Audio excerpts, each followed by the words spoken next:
O programa Bom Dia Divinópolis, segunda edição, ele tem também a participação de convidados, né? Aquela janela para trazer dicas e orientações para você, telespectador, sempre em torno aí de um tema importante. E um tema que sempre terá espaço aqui com a gente será o tema da Previdência Social. A gente entende muitas vezes as dúvidas da população, o anseio pela informação, e é por isso que o programa Bom Dia Divinópolis, segunda edição, vai trazer para você. E eu queria cumprimentar aqui com muito carinho e convidar para estar comigo aqui ao vivo nos estúdios da TV Candidez, o doutor Eduardo, doutor André, eles que fazem parte aí do escritório Barbosa Oliveira Advogados. Sejam bem-vindos, viu, ao programa Bom Dia Divinópolis, segunda edição. Prazer recebê-lo aqui, viu, Eduardo? André, prazer recebê-lo aqui, fica à vontade, viu? A partir de agora, toda segunda-feira, o doutor André e o doutor Eduardo estarão aqui, né? Hoje os dois estão aqui juntos, né? Porque é um motivo extremamente especial, né? Eles estão aqui para a gente apresentar um pouco desse projeto, né? Que o programa Bom Dia Divinópolis, segunda edição, vai trazer para você a partir de agora. A oportunidade de trazer sempre aí uma dica, uma orientação importante, né? Primeiro, queria cumprimentar vocês dois. Bom dia, sejam bem-vindos, viu, ao programa Bom Dia Divinópolis. Bom dia, Fabiano. É um prazer estar aqui com você nessa estreia tão importante desse programa e com certeza já é um sucesso. Prazer é meu. Seja bem-vindo, André. Bom dia, é um prazer estar aqui com você, Fabiano, na estreia do programa. Será um prazer aqui responder as dúvidas da população e contar um pouco mais sobre a Previdência Social. Prazer é meu, né? Inclusive a gente tem que contar assim para o telespectador como que surgiu essa ideia, né? A gente observa hoje a população, ela tem um anseio muito grande, muitas vezes por uma informação, por uma dica, por uma orientação, e principalmente quando a gente fala de previdência, né? Porque a previdência, ela está diretamente relacionada ao futuro de muitas pessoas. Então, a ideia do quadro foi justamente trazer essa utilidade pública, né? Poder conversar com a população de Divinópolis e também da região sobre esse tema tão importante, né? Sim, é uma necessidade muito latente da população a respeito da Previdência, até porque são questões relacionadas à vida de muitas pessoas, né? Que se trata de aposentadoria, benefício por incapacidade. E a gente está aqui... Opa. Pode deixar que eu seguro, André, fica à vontade. E a gente está aqui para tirar a dúvida da população, né? A gente tem bastante pergunta todos os dias no escritório, e a gente está aqui, né, para orientar a população. E essa proposta, né, de trazer informação é algo que o escritório já faz com muita frequência, né, Eduardo? Enfim, está sempre de portas abertas para poder trazer informação para a população, né? Sim, as dúvidas previdenciárias são muito comuns, né? Está aí algo que todos vão passar, a questão da aposentadoria. Mais cedo ou mais tarde, você vai estar envolvido, o seu pai, algum familiar, vai precisar se aposentar. E as dúvidas são muitas. Então, hoje, a Previdência, ela, com as reformas que ocorreram, ela traz bastante dúvidas. Então, sempre a gente está recebendo perguntas, está sendo questionado sobre, vou me aposentar? Quando isso vai acontecer? Preciso estar contribuindo? Não. Então, são várias as dúvidas que a população tem, que todos os dias nós recebemos no nosso escritório. E nós vamos sempre trazer aqui um tema central da participação para a gente poder trazer diretamente informação e dica para você, telespectador. Vamos também responder, claro, as perguntas da população através aí do nosso WhatsApp, 99326228. Eu queria até aproveitar, nós estamos aí no meio de conscientização sobre o autismo, né? Inclusive, a gente teve aí, ao longo desse mês, muitas ações nesse sentido. E é um tema extremamente importante, porque muitas pessoas não sabem, né, mas elas têm direito a um benefício da Previdência, né? Sim, inclusive no nosso Instagram do nosso escritório, nós tratamos muito desse tema lá, que é o BPC Loas, que é um benefício assistencial pago às crianças autistas, né? Então, tem alguns requisitos que precisam ter, mas é um direito que muitas vezes as mães não sabem, né? E todos sabemos das dificuldades que é a questão do autismo. São as terapias, são as despesas, é a mãe que tem que deixar de trabalhar. Então, e às vezes ela não sabe desse benefício, né, da possibilidade de ter um auxílio do governo para poder contribuir com suas despesas, com as terapias da criança. E é interessante a gente citar isso porque ele tem uma particularidade, né, em relação à questão principalmente da pensão ou da própria aposentadoria, né, que exige aquela questão da contribuição. Esse benefício é um benefício social, né? É importante a gente enfatizar isso, né? Sim. Do contrário, né, ele é um auxílio assistencial, né, diferente dos benefícios propriamente dito do INSS, que você precisa contribuir para ter direito. né? Aqui, se referindo ao BPC-Loas para deficiente, basta ali cumprir os requisitos, como a deficiência e estar enquadrado como baixa renda. Esse é um requisito importante, a questão da baixa renda, né? E acredito que pode ser a dúvida de muita gente, né? Qual que é a avaliação que a Previdência faz em relação a essa questão, principalmente? Sim, o cálculo é feito, né, considerando a renda familiar, né, e divide-se ali pelos componentes do grupo familiar, né? E essa conta tem que dar 1/4 do salário mínimo. Então, por exemplo, numa casa que tem ali 4 pessoas e o pai, no caso, trabalha e recebe um salário mínimo, vai ter uma renda per capita de R$ 353 por pessoa, o que atende o critério legal objetivo do INSS. Isso é importante, viu, gente? Você tem que fazer essa composição de renda do grupo todo, né? É extremamente necessário atender esse critério, né? Sim. Além dessa questão da renda propriamente dita, tem algumas despesas que podem ser deduzidas, né? E que no administrativo acaba sendo um pouco mais complicado, no INSS, a dedução dessas despesas. Mas judicialmente há uma flexibilização desse critério, onde há uma análise mais subjetiva, né, com relação a faz-se uma perícia em loco na residência da pessoa e ela acaba demonstrando a vulnerabilidade social, mesmo tendo uma renda um pouco maior. Tem alguns programas do governo, né, que facilitam o acesso a esse benefício. Por exemplo, quem está inscrito no CAD único, né, tem uma particularidade mais positiva para poder acessar. Sim, inclusive é um requisito essencial, está cadastrado, né, no cadastro único e é importante que ele esteja atualizado, né, nos últimos 2 anos. Né, sem ter esse cadastro e sem ter essa atualização, certamente o benefício pode ser indeferido se você está dando entrada ou cessado se você já está recebendo ele. A atualização é necessária e extremamente importante, viu, gente? Porque é onde o governo mede se aquela pessoa saiu daquela questão de vulnerabilidade, né? Então, estar com esse cadastro atualizado vai mantendo o governo federal e, obviamente, a Previdência atualizada dessas informações, né?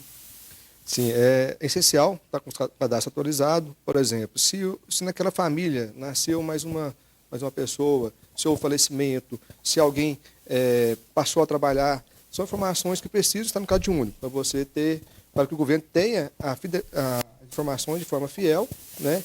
E isso não atrapalhe ao recebimento desse benefício. Se de 2 anos após a concessão esse cadastro único não for atualizado, possivelmente o benefício vai ser suspenso. Então, é uma forma de exigência para que se mantenha esse cadastro atualizado.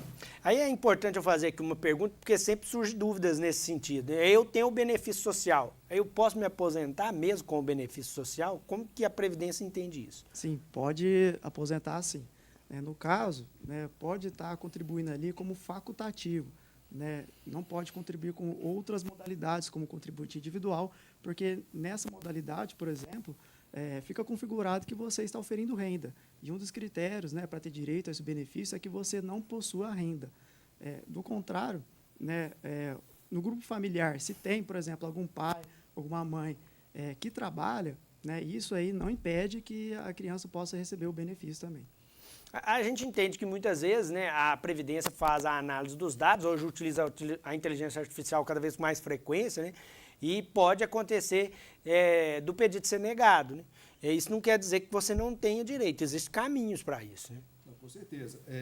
Algumas situações geram, inclusive, um indeferimento automático. Por exemplo, se naquele grupo familiar existe um MEI, o MEI é um CNPJ, né?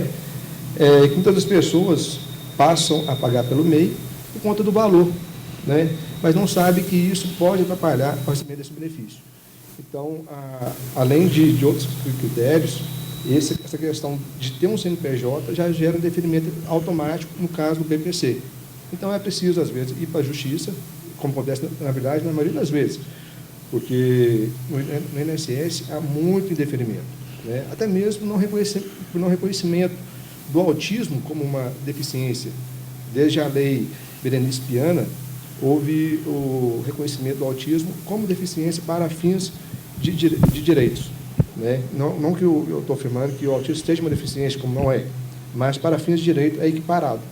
Então, na maioria das vezes, é preciso recorrer à justiça quando há um indeferimento pelo não reconhecimento dessa deficiência.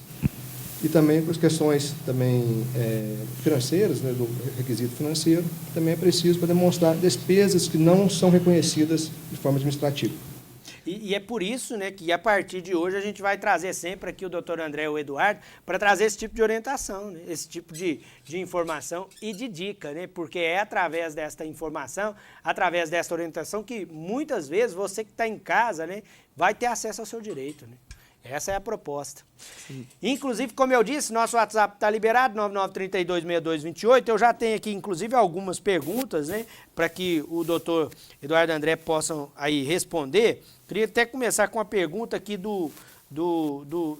não disse o nome, mas eu vou trazer a pergunta. O importante é trazer aqui a participação do telespectador. Deixa eu tentar abrir aqui para ver se eu consigo o nome dele. Não dá, tem um código aqui no WhatsApp, mas ele está perguntando o seguinte: revisão da vida toda, tem alguma chance de acontecer? O pessoal está ansioso com essa revisão da vida toda. A gente teve um entendimento diferente lá no julgamento do STF, né? E isso prejudicou um pouco essa análise desse benefício, né? Sim, já foi julgado pelo STF, né, de forma definitiva, e infelizmente, né, decidiram que não faz jus ali esse direito da revisão da vida toda. Eu tenho aqui outra participação também, deixa eu pegar aqui a participação do nosso ouvinte. Ele quer saber uma conta, e ele está e que é poupança também. Ele quer saber se tem como abrir uma conta salário, né, para poder receber o benefício. Pelo que eu entendi, ele já recebe o benefício na conta corrente poupança, mas ele quer encerrar a conta corrente poupança e abrir uma conta salário. Esse procedimento pode ser feito de forma simples, né, através de um requerimento pelo INSS ou pela sua própria agência bancária, né? Eu tenho aqui mais participação aqui dos nossos ouvintes, né? Vou trazer aqui a participação dos telespectadores do programa Bom Dia Divinópolis, segunda edição.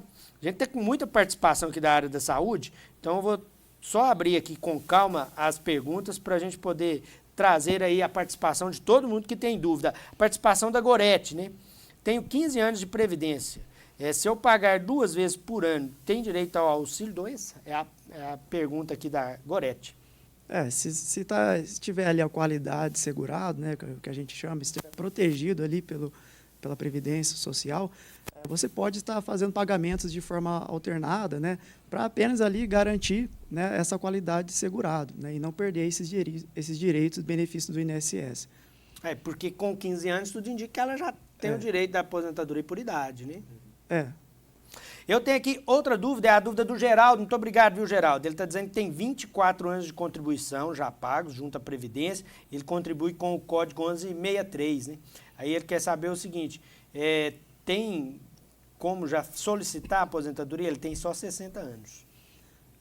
A gente orienta, no caso, né, que seja feita uma análise mais aprofundada do caso, né? É difícil a gente responder de forma direta se tem direito ou não, porque precisa avaliar ali, existem várias regras ali de enquadramento, né, da aposentadoria, e o melhor, no caso ali, é analisar o caso concreto mesmo. A gente sempre fala isso, né, gente? A gente traz aqui uma orientação básica em relação à sua dúvida, mas caso a caso precisa ser estudado, né? Cada caso é um caso, né? Sim, a Previdência, ela tem uma particularidade seguinte, que se aplica à lei daquele momento. Vamos supor que em 2019, quando aconteceu a reforma, dependendo da situação que estava naquele momento, pode ser que ela consiga se aposentar com as regras passadas, né? E tem as questões também de pedágios, algumas condições que têm que ser obedecidas.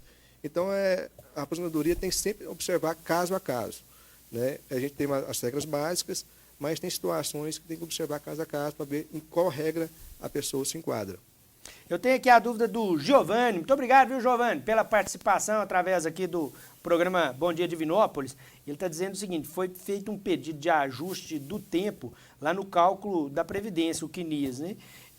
Só que foi deferido, né? Até o presente momento não mudou no sistema. O sistema do aplicativo continua ainda com a informação inadequada. Aí ele quer saber se precisa fazer alguma coisa para proceder à mudança ou se vai ser automático mesmo. Eu acredito que pode ser um bug do sistema, né? Porque realmente não tem justificativa para não ter mudado no início. Foi feito e deferido esse ajuste. Infelizmente, o INSS apresenta por várias vezes esses bugs, né? E essas pendências aí. Mas, nesse caso, abre-se um procedimento com relação a isso, né? Pode ter contato com o 135 ou pelo próprio aplicativo e fazer esse requerimento para que conste abrir essa atividade para que o INSS faça essa regularização. Eu tenho aqui a dúvida também do Armando. Muito obrigado, viu, Armando, pela participação e por nos ajudar também a construir esse quadro aqui importante de orientação para você. Ele está dizendo que tem 60 anos, né? E aí ele paga hoje a contribuição em relação a 20% aí do salário mínimo. Parece que eu entendi, foi isso. Aí ele quer saber se pode alterar para pagar um percentual menor, 11%. Pode alterar, né? Mas ali ele pode abrir a mão de alguns direitos, né? Que ele possa estar usufruindo dessa alíquota de 20%, né? E às vezes o melhor é analisar, né? E fazer um cálculo para ver se vai compensar, né? Se compensa ali continuar pagando pelos 20%. Realmente precisa fazer uma análise mais concreta ali do caso para saber. A gente sempre fala também sobre planejamento previdenciário, gente. Você tem que analisar o que você já contribuiu para saber o que é interessante para você continuar contribuindo. Porque às vezes você contribui aí para uma aposentadoria melhor e se você muda para uma contribuição menor, isso te prejudica lá na frente, né? Sim, o planejamento é justamente o caso como do... Qual é o nome do senhor? Esse é só pegar o nome do Geraldo. Senhor Geraldo. Por exemplo, o planejamento serve para isso, para verificar nos próximos anos que faltam aí. Vale a pena continuar pagando 20%? Vale a pena ele aumentar a base de cálculo, o número de salários que ele contribui, ou não? Então, o planejamento serve para isso, para evitar um gasto desnecessário, né? E assim poder economizar, né? E, às vezes, eu possa, o que ele economiza, investir em outras formas. Por exemplo, um investimento numa previdência privada, por exemplo, num investimento em algum banco, um CDB, um fundo imobiliário. Então, talvez esse dinheiro que ele consiga economizar, que você consegue visualizar através do planejamento previdenciário, ele busca outras formas de rendas futuras. Eu tenho aqui a participação da Eunice. Muito obrigado, viu, Eunice? Eu entendi que pode ser um benefício, talvez até de auxílio, né? Ela está dizendo que o irmão teve benefício negado, aí ele recorreu, está em análise. Ela quer saber se ele pode voltar a trabalhar. Então, eu acredito que possa ser o benefício de auxílio, não o de aposentadoria. Mas aí depende também da orientação da Previdência, né? Se está em análise, ele ainda não tem autorização para voltar para o trabalho. Como é que funciona isso, André? Se tiver em análise, né, a gente recomenda, no caso ali, que a pessoa possa até voltar a trabalhar, né, porque realmente essa análise do INSS, se for feito algum recurso perante administrativamente pelo INSS, a gente sabe que, infelizmente, isso demora anos, né, e a pessoa não pode ali ficar sem a renda. Né? Então, enquanto está em fase de recurso, é possível sim que a pessoa volte a trabalhar. E aí eu tenho mais uma dúvida, que é a dúvida do Adeir. Ele está dizendo o seguinte, né? Quem contribui à Previdência como autônomo e agora começa a dar aula, né, de apoio junto a uma escola do município, pode continuar pagando como autônomo? Pode continuar pagando como autônomo, só depois verificar essa condição, né, que vai estar contribuindo de forma dupla, né, em duplicidade. Né, e depois é o caso ali, né, de fazer alguma restituição, né, e precisa analisar também certinho o caso aí. Essa é a participação do doutor Eduardo, doutor André, ao vivo aqui no programa Bom Dia Divinópolis, segunda edição, né? A partir de agora, né? Toda segunda-feira nós temos um encontro através da TV Candidez, canal 13.1, para trazer para você dica e orientação. Essa é a proposta do programa Bom Dia Divinópolis, segunda edição. Gostaria de agradecer imensamente a presença de vocês. Sejam bem-vindos ao programa Bom Dia Divinópolis, para trazer sempre dica e orientação aqui para a população. Nós agradecemos a oportunidade. Desejo muito sucesso no seu programa. Se Deus quiser, vai ser um programa que vai perdurar por bastante tempo, com bastante sucesso. Muito obrigado, viu? Muito obrigado. Estaremos aqui de volta no próximo programa.